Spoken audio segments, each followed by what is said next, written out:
Bonjour, j'espère que vous allez bien. Je m'appelle Alexandre Aubin, copropriétaire chez Gaspard. Aujourd'hui, je vais vous parler des côtes levées chez Gaspard.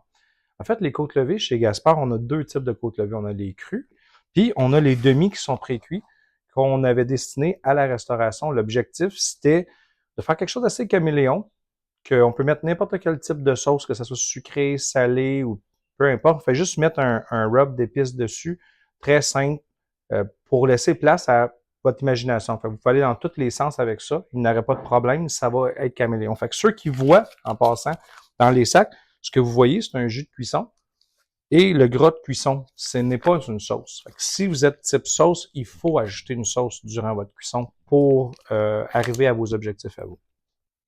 Les côtes levées, ça se trouve être des côtes levées de porc. Parce que nous, dans le porcelet, comment ça fonctionne, c'est quand on vient désosser la partie du carré français, les os que vous voyez dénudés sur le dessus, la viande reste après le flanc. Puis on l'utilise pour faire les flancs confits, d'autres produits, ou l'avoir en frais ou gelé, qui est une pièce exceptionnelle, le flanc d'ailleurs, avec ça. Donc, on prend des fermes qu'on connaît, puis on utilise les côtes de porc de des fermes avec des amis. Ce qui arrive là-dedans, c'est qu'on a énormément de techniques qui viennent de la restauration. On a travaillé beaucoup conjointement avec la restauration pour développer des types de cuisson qui fait des tendretés vraiment exceptionnelles. Fait qu'on a appliqué les techniques qu'on a appris avec la restauration pour développer des côtes levées. Donc, on va être rendu à l'étape du grill. Encore une fois, au niveau du grill, on peut les réchauffer premièrement dans l'eau, directement comme ça, puis les finir au four juste avec une sauce préférée. Aujourd'hui, j'ai choisi de prendre le grill au bois. Charbon de bois, j'aime le goût, ça pourrait être peu importe le type. On s'amuse un peu. Ils sont déjà pré-cuites, il reste juste à les réchauffer dans cette version-ci. Fait qu'on fait juste les réchauffer, donner une petite saveur. Vous pouvez mettre une sauce. Je l'aime, moi, personnellement, nature. Il n'y a pas besoin d'en rajouter dessus. Puis après ça, on va finaliser avec juste une petite caramélisation au niveau du four. Ça pourrait se faire avec un barbecue à couvercle fermé, en poussant un petit peu. Ça pourrait se faire dans peu importe vos outils de travail, dans un fumoir. Vous pourriez jouer avec tous ces différents appareils-là. Je vais vous expliquer un peu les techniques de cuisson au niveau du grill. Fait qu'on va le mettre sur le grill. Tu vois, au niveau du charbon de bois, après ça, ça va dépendre de votre appareil, mais moi, personnellement, quand tu mets le charbon, il y a une courbe, ça monte, puis après ça, il y a une descente. J'essaie de me rendre à l'état parce qu'il ne faut pas oublier qu'il y a quand même du collagène, un peu de gras dans peu importe les cuissons que vous allez faire. Si vous ne voulez pas vous battre avec la flamme, tu ne veux pas être dans une poussée de charbon de bois ou une poussée de barbecue en même temps que tu arrives avec un gras. Ça fait juste faire des flamèches, puis c'est pas nécessairement l'affaire la plus intéressante à faire. Fait que je suis plus dans la courbe descendante au niveau du charbon, ce qui me permet d'aller bien doucement. Il faut pas oublier que après ça, là, même ce que je vous dis là, c'est pas une science fixe. Là. Chaque personne a son style de travail. Moi, j'ai travaillé comme ça pour arriver à des cuissons de mon côté, puis je suis satisfait, mais ça se peut que vous travaillez une autre technique, puis c'est pas une mauvaise technique. L'objectif, au bout de la ligne, c'est que vous soyez heureux du produit que vous allez avoir, puis que ça donne. J'aime quand c'est un peu moins cuit. Il y en a qui aiment quand c'est un petit peu plus cuit. Là, rendu là, c'est un petit peu vous. Je vous donne les grandes lignes sur nos produits à nous. Après ça, si vous l'aimez plus cuit, plus de sauce, c'est libre à vous de vous amuser là-dessus. Fait que j'ai commencé à le griller. C'est sûr qu'il y a un côté qui est plus fragile. Plus il va devenir chaud, plus il va devenir fragile.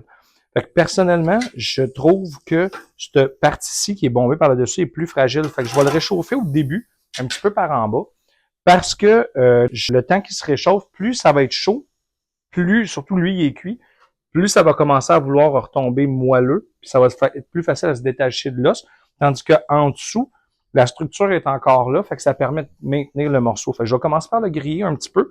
Là, il va falloir faire attention parce que quand on va le détacher du grill, faut pas tout arracher avec. Fait qu'on y va vraiment doucement. Fait qu'on le laisse aller un tout petit peu, puis moindrement que ça va être prêt à tourner, on va juste venir le replacer comme ça. On finit de le chauffer. Moi, dans mon cas, moindrement qu'il va être un peu marqué grillé, je vais l'envoyer au four à pain pour finir. Mais comme j'expliquais tout à l'heure, vous pouvez fermer votre barbecue. Puis à ce moment-là, vous auriez votre chaleur ou votre fumoir où l'objectif est de réchauffer la pièce.